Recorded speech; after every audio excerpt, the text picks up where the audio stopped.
Hello everybody, this is Javamonk, and welcome back to the Card Game Hub. Today, I would like to showcase a brand new game added to the hub, Skat. So, you may also notice the Card Game Hub got a little bit of a revamp since the last showcase. If you guys want better updates on the Card Game Hub, come watch my live streams.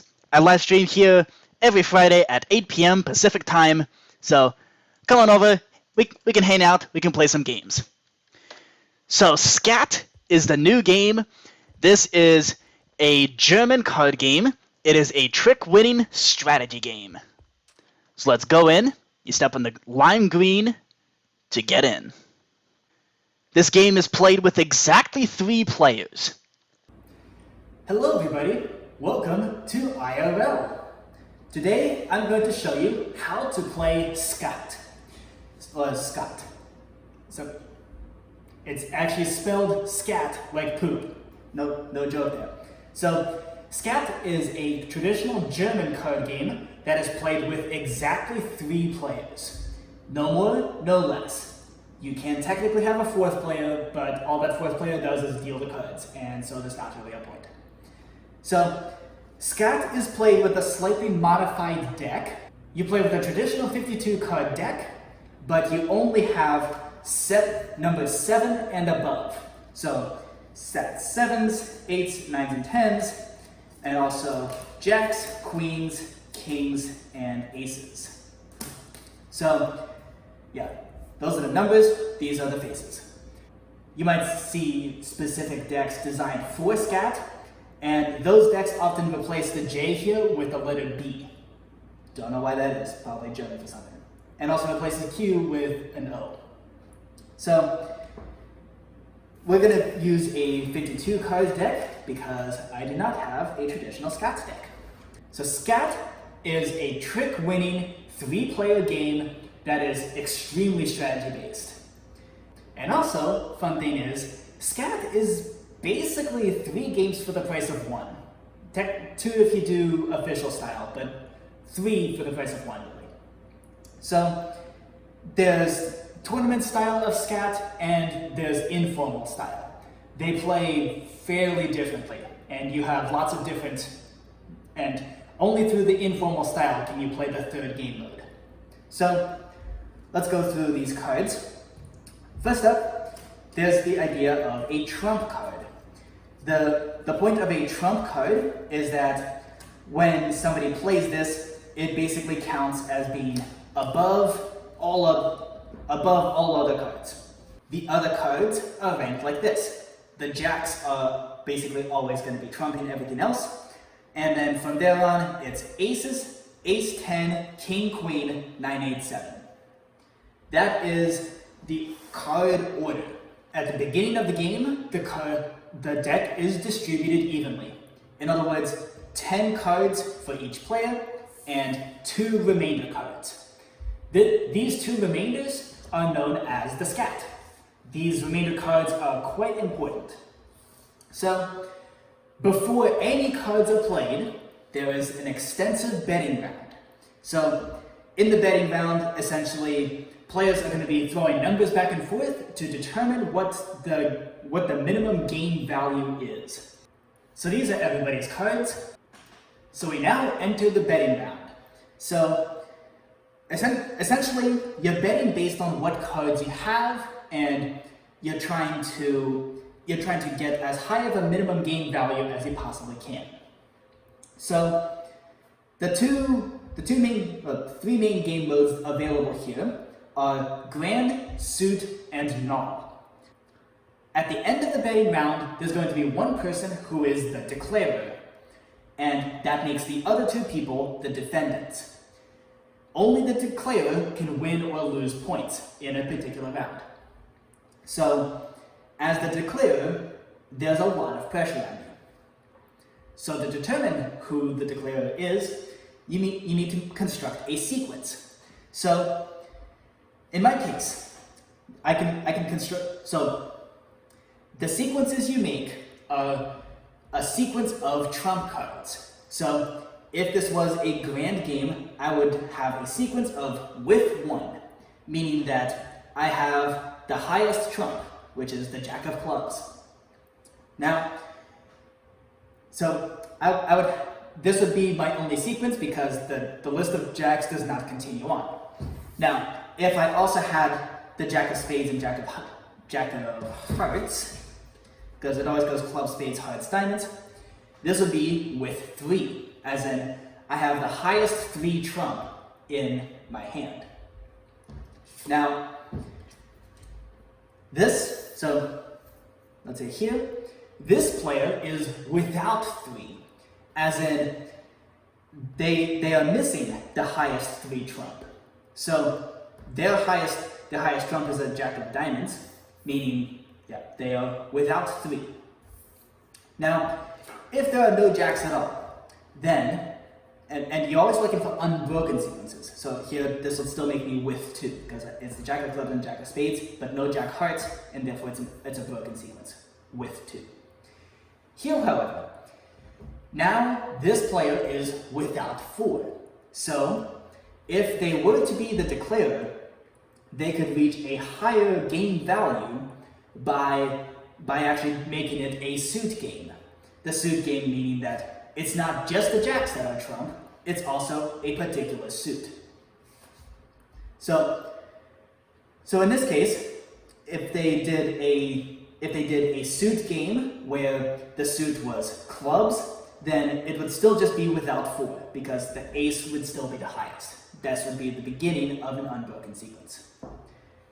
Now, if they happen to have all 4 jacks, not only would this be with 4, which is impressive enough as it is, but in this particular instance, if they chose a suit game where the suit that was trump was the clubs, this would actually be with 9, which is pretty much unheard of.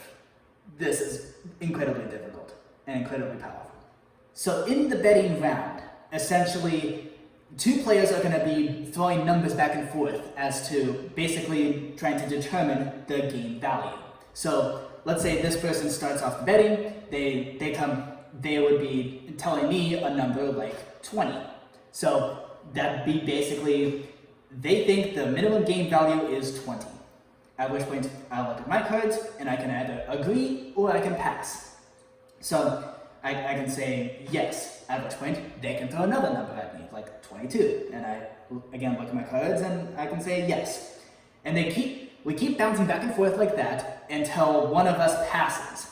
As in, either this person decides they don't want to bet anymore, or I decide my cards are not good enough to accept that kind of bet. When you pass, you forfeit the ability to be the declarer. So if I were to pass, let's say this person did not pass, but I did, so at this point, I cannot be the declarer. This person's still in the running. At which point, now, the two remaining people bounce numbers back and forth.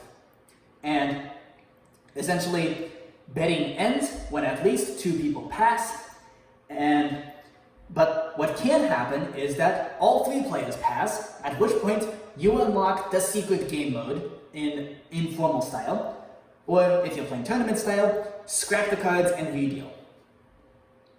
So as declarer, you are able to declare what the game is, like you can say this is a grand game, or this is a suit game with spades being trump, or something like that.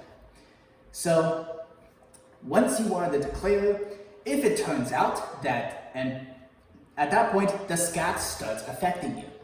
All the cards in here are technically part of your hand now, as the declarer. So if you end up betting more than the actual game value, you automatically lose. Speaking of the scat, once you are the declarer, you have the option to pick up the scat and look at it. Nobody else may look at it. It was only face up for demonstration purposes. You may look at the scat and then grab 2 cards and put them in the middle. So you can exchange cards with the scat. These cards are still part of your hand. They still form the sequences, and they still count towards points for you.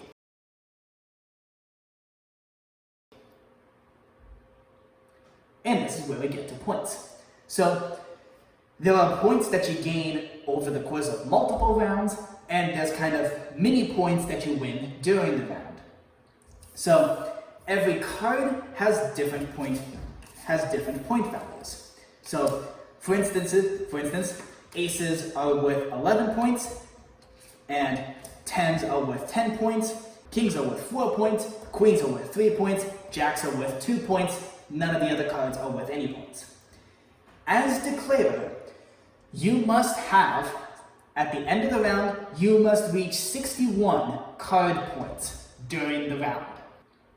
If you do not reach that threshold, you lose as the declarer. So if the declarer does reach that threshold of 61 card points, then they win. At which point they win the minimum game value, the actual game value that ends up happening. So that's the other little wrinkle there. When you're doing the betting round, nobody knows what the scat is. So at the end of the game, you will win the actual game value.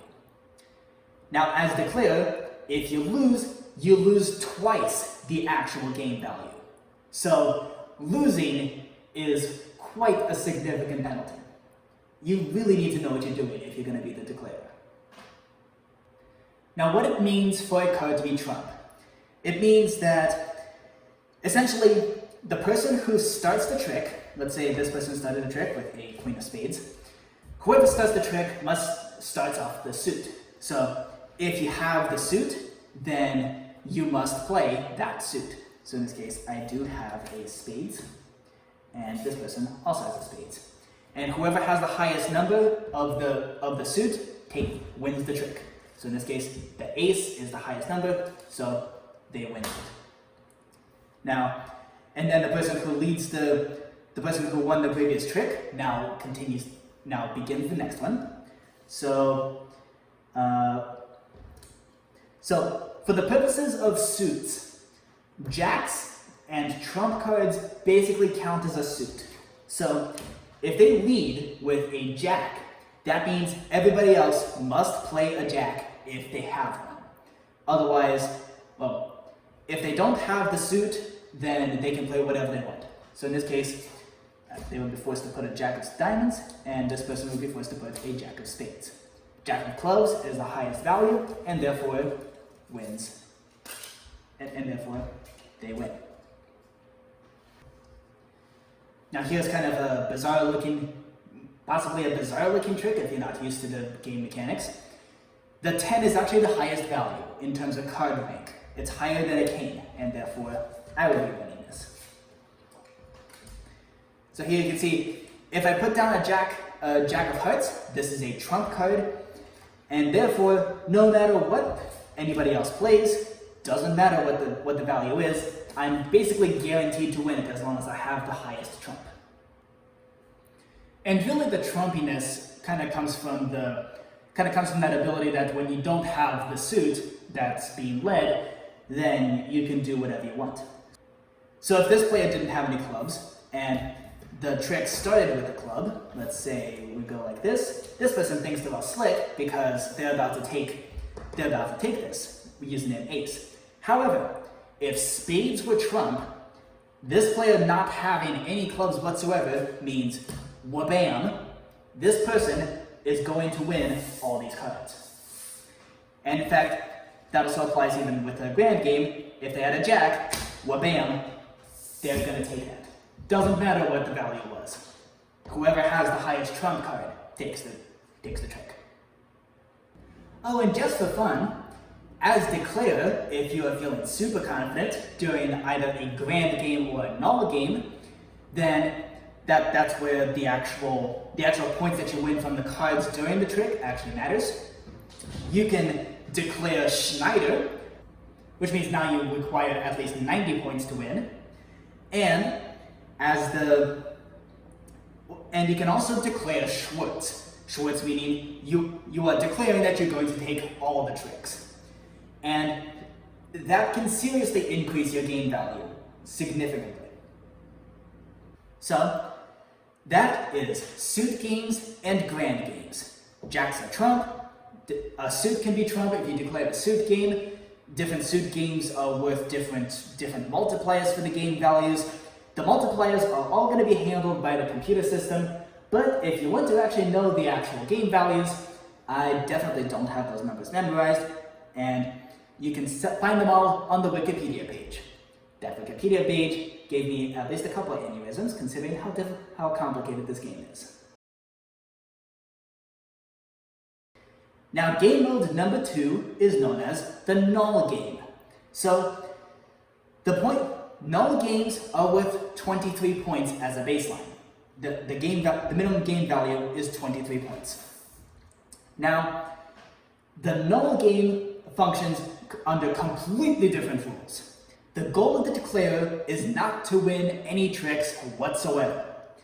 So, in a null game, the card order is Ace, King, Queen, Jack, 10, 9, 8, 7. It basically resets to standard order, if you want to call it that. So, basically, so it resets to standard order under a null game, and the goal of the declarer is not to win any tricks whatsoever. If they do win any tricks, they lose immediately. Now, with null games, the declarer can also put additional pressure on themselves, like not exchanging cards with a Skat, or actually playing open hand, incredibly risky, only really done if you're actually incredibly confident with what you're doing, and also not taking the Skat and playing open hand, which is worth an insane amount of points. So, those are null games. Those are fairly rare and also incredibly difficult to actually win. Otherwise, game works as usual. Whoever leads with the leading suit is what you have to play. Otherwise, you can play whatever you want, and it goes in that kind of in the kind of numerical order. Whoever has the highest number of the leading suit wins the trick. So then, secret game mode number 3 is called Ramsk. Also, there's a variant called G-Winner Ramsk, but there's options for whether you want to play one or the other. So, Ramsk begins if you're doing the informal style and all 3 players pass in the betting round. So, normally with tournament style or formal style, if all 3 players pass in the bidding, then no game is played, the cards are all scrapped, and they are redealt. But in the informal style, here's how Ramsk is played. So the card order is Jack Clubs, Jack Spades, Jack Hearts, Jack Diamonds, followed by standard order of Ace, King, Queen, 10, 9, 8, 7. Now when you are playing this game mode, the gameplay goes as follows. It's actually exactly the same as normal. Nobody is a declarer. What happens is whoever deals begins this first trick, and you gotta follow the suit. If you have it, whoever has the highest number wins the trick, and yeah, it just works like that. What matters is the points that you gain from the cards as you're playing. So, also known as, there's something called the trick points. So, in Ramsk, whoever has the highest number of trick points loses. So, there's also G-Winner Ramsk, which is basically the same Ramsk idea, except instead it's less harsh of punishments if you decide the punishments for losing are slightly less. And otherwise, gameplay just continues as normal. You then, at the end of the round, collect all the cards, deal them back out, do the bidding rounds to determine what the game is, and figure out who the declarer is. So that is how to play Skat IRL edition. Now, let's see how that was implemented into Minecraft. And we're back in Minecraft. So, to register as a player, you walk over to whatever your room is. Since there's only 3 players, I put all the players in separate rooms, because there's going to be signs appearing in them, there's going to be lecterns, there's going to be all kinds of things that appear in these rooms. So just right-click Assign, and you'll register as that particular player. Once you're in the room, you can right-click this sign here to go to the middle. That does not deregister you. Deregistering happens over here, where you right-click to completely leave the game. You can also right-click this sign to see what cards you've won. So there you go. You can see what you've won. And then to return back to your room, you just move out of the sphere. You get automatically put into spectator mode. That way you can't mess with the chest. Over here, you'll see... Over here is actually game functionality, and this relates to the betting phase. So let's actually play a game. Go to the middle and right-click the sign.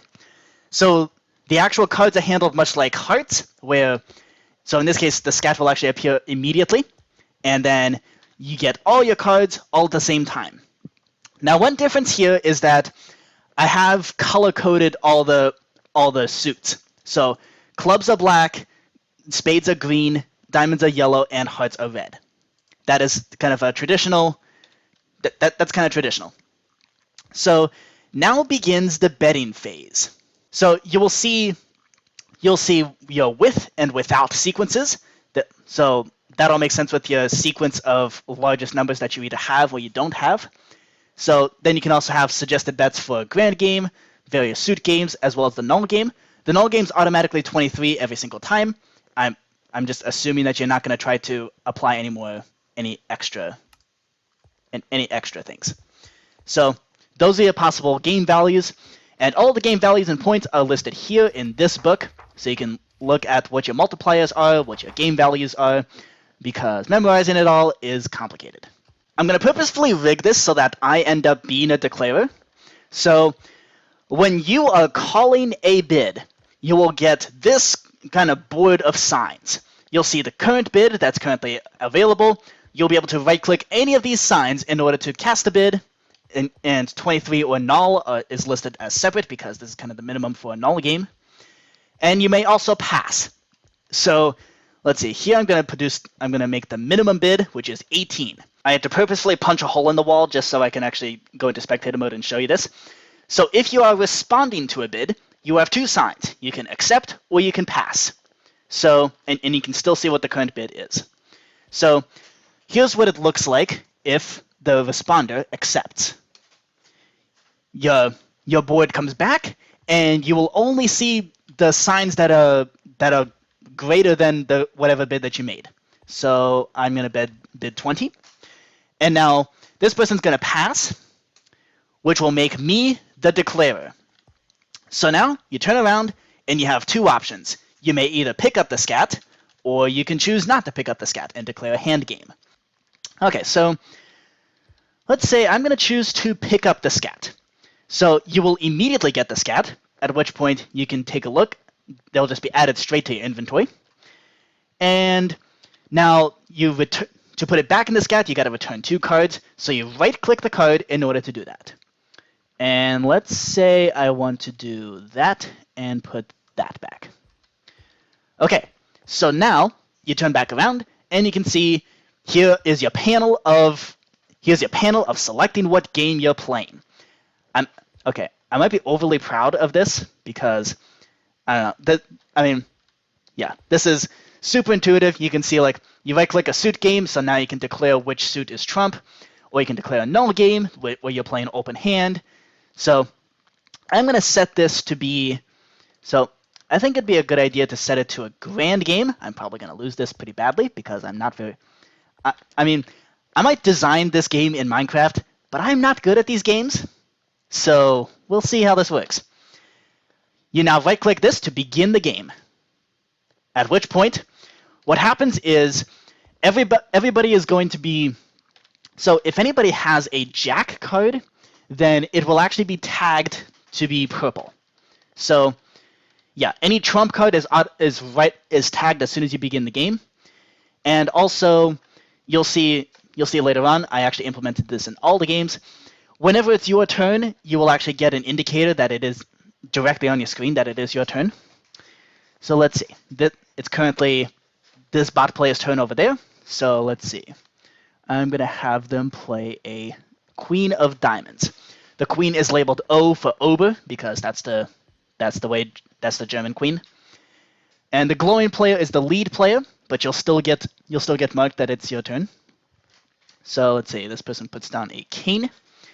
So there you go. There's your indicator that it's your turn. And let's say I want to take this trick. So I'm going to play down an ace of diamonds. So there we go. I just won the trick, and that would make me the lead player, leading the next trick. If I go see what I won, you can see I broke that spectator system, but you can see I won those cards. And the spheres are outside the game room, but you won't actually see that because you'll automatically be put into spectator mode. Okay, so now I'm the lead player, so I may choose what else to play. I'm going to put down an ace of clubs. And let's say this person decides to be nice and give me a 10 of clubs. And this person still has clubs, so I win that trick as well. Let's play a few rounds first. So you do have to count the trick points yourself to make sure that you're still in the line for winning. Also, defenders, the non-declarers, will have their cards basically match. So we can actually demonstrate that right here. So let's say I'm all smug and I go, haha, I'll just get this ace of spades.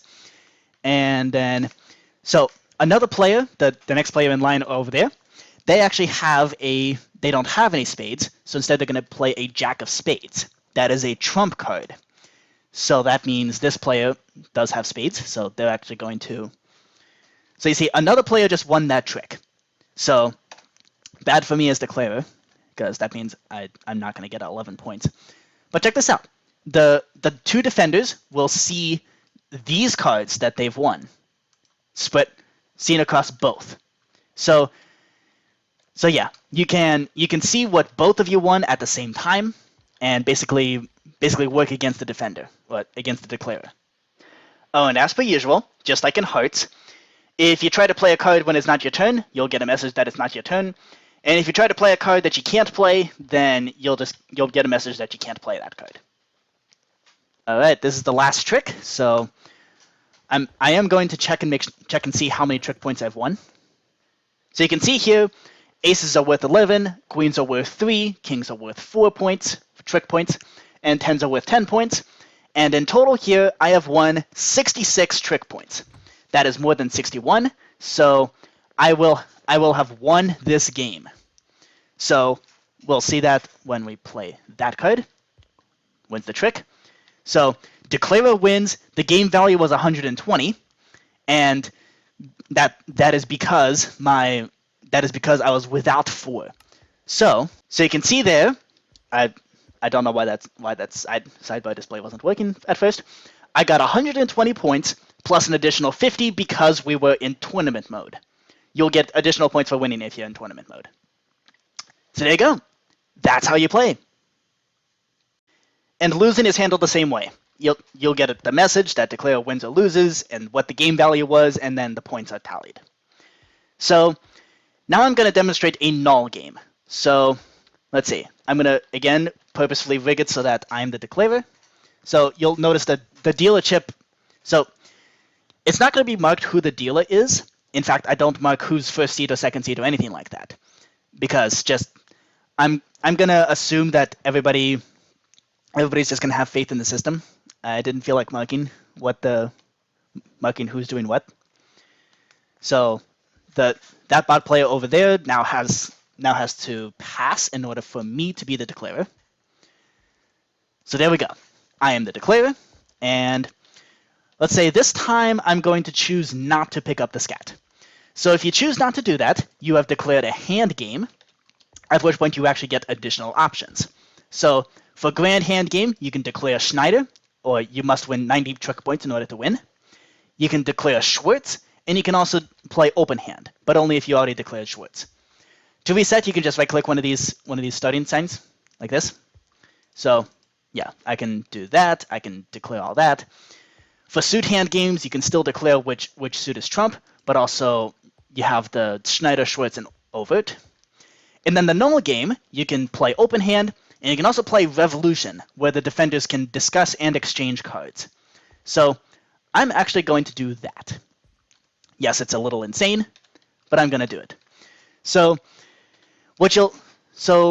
there'll be a message that pops up to all the other defenders saying you can discuss an exchange with the other defender, at which point, so this is done very unofficially, as in the system's not going to help you actually do that. Just basically both defenders have to just get out of their rooms and go over to a corner somewhere and maybe exchange cards. This is also what it looks like when you're playing open hand. So literally all your cards are visible, and and your position is going to be matched perfectly with what's there. Offhand goes in a different slot. And yeah, no matter what, basically the only time a card's going to be invisible is if you, like, see that 8 of clubs over there? The only time it's going to be invisible is when you're actively moving cards around your inventory. So otherwise, you are totally open to everybody. And you can't, and you can't try to rip cards out of the side there. And you can still see what they're all called. And now I'm going to play an ace of spades, wins the trick, declarer immediately loses, and I just lost. I just lost 92 points. Actually, I lost more than that. The game value was 92 because I played a revolution game, but I lost double of 92.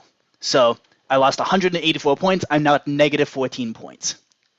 So yeah, points can fluctuate fairly wildly. And you can also see in tournament mode, all the defenders got 40 points when we did that. Okay, let's now switch into informal style. And here you get some additional options for ramps as well as G-winner ramps. So, although first, I'm going to demonstrate what happens when everybody passes. So, let's say we began a round.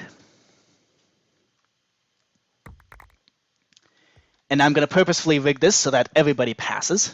Doesn't matter what these cards are. So that player passed, and this player passes. And you can see if all the players pass, like if 2 players pass and nobody makes any bet whatsoever, it'll actually show up as current bid none to that 3rd player. And that's the indicator that if this 3rd player makes any bet at all, they immediately become the declarer. But let's suppose this person also passes. Nobody's declarer, you remove the game over, cards are wiped. Alright, now we activate ramps. So automatically all the jacks are marked with purple because they are trump cards.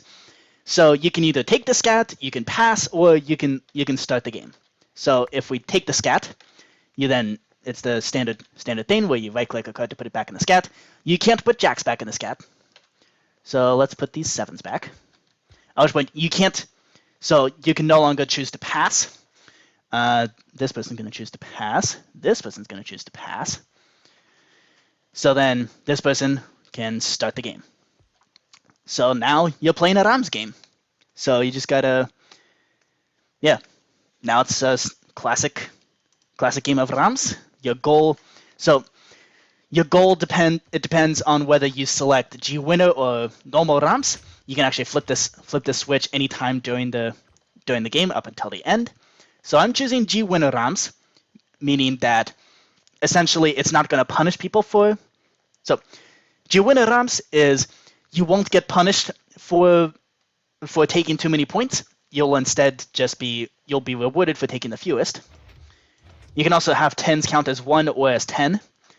All the trick points are calculated at the end, so you can switch that up and down however you wish during the game. You'll also notice because there's no declarer, everybody has their own cards that they won. So yeah, there's no such thing as a defender or anything like that. And in fact, it seems another player too has been winning all the cards. So you'll also see what happens. So we have it in currently in Rams mode. So we're also keeping track of how many players actually didn't take any cards whatsoever. Those people are called virgins. Don't know why. All right, and game is basically over. So now, yeah, your points will just automatically be tallied. Nothing new there. And another player too just lost an absolute ton of points. So there you go. So some other things about this Minecraft version is you can set the trick cooldown. So this is basically setting how long the trick will stick around on the table before it gets collected. This is purely, it changes nothing about the functionality of the game. It just It's just for patience and also for seeing what was won. And you can also go to the spectator area and see what's there. And of course, you can right-click the master reset button to just, well, master reset everything. So there you go. That is Skat, the German card game now brought into Minecraft. 3 games, technically 4 games, for the price of 1.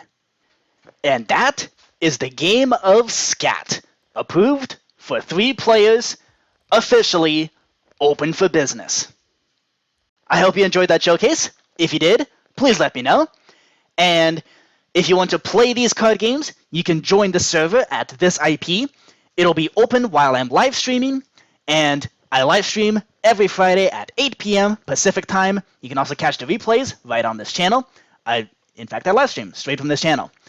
Also, feel free to join the Discord. I now have a Discord channel, so y'all can join and tell me when my games are broken, or just share memes or whatever. So, hope y'all enjoyed, and I'll see you next time.